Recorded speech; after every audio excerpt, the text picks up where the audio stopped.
So from like 5 or 6, I was a dirt bike rider. My dad did rode dirt bikes pretty much his whole life.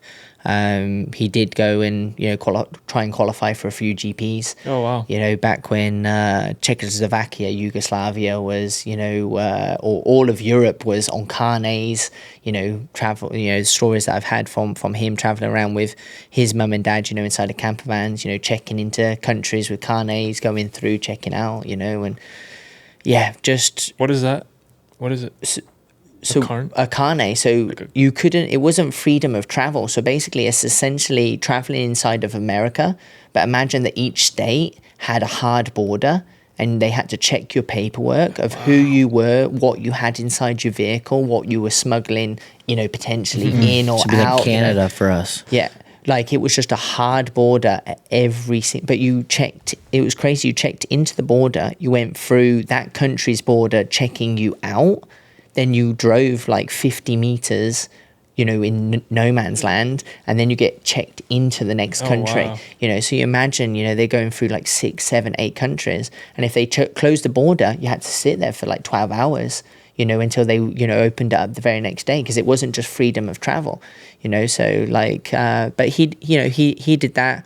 My uncles, also raced, cousins, my brother and sister. We were dirt bike fanatics. I grew up on a motocross track. My granddad turned his heart, Kyle was talking about his granddad turning his farm into a Harley Davidson dealership.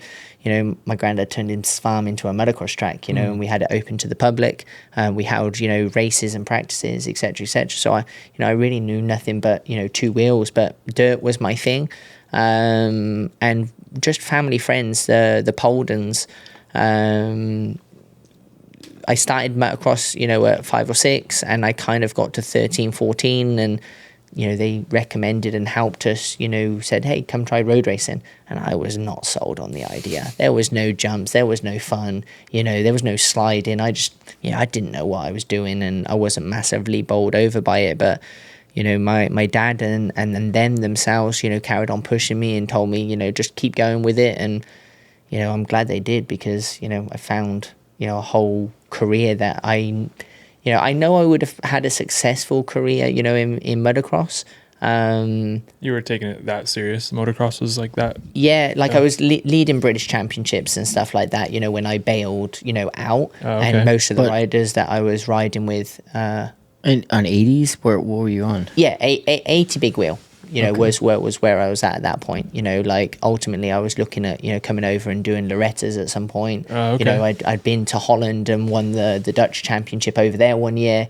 So yeah, there was just times where it was really looking like I was gonna, start taking motocross really seriously. And who knows where it would have gone. You can't compare yourself to people that you've been hanging out with, but they made it successfully. Whether that was on the world stage or just, successfully inside of UK, they made it successfully. Why did you go pick one or the other?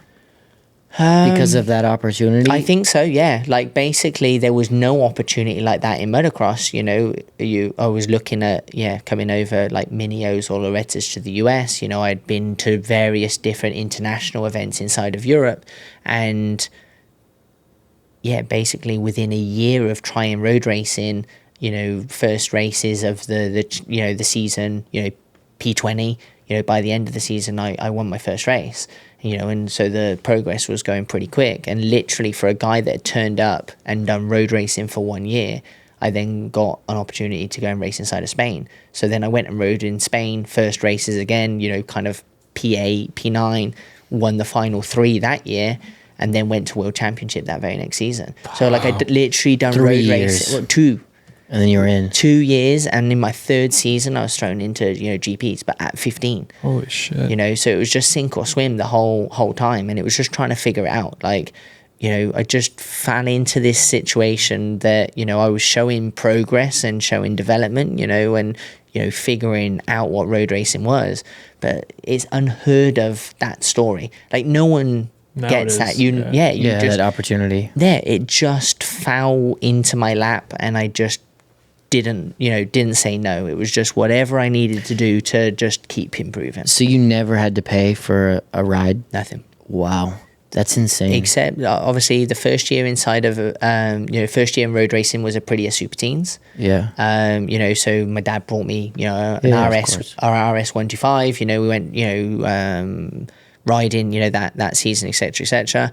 And then got a GP 125 towards the back of that year. Got a lot of help from friends inside the industry. Hey, steering me in the right direction. I always say also my dad and my granddad, they knew the right people to call or speak to go to, the right people, and just, met the right people and got fast tracked, along the way there. But, essentially we paid in 2004 to race.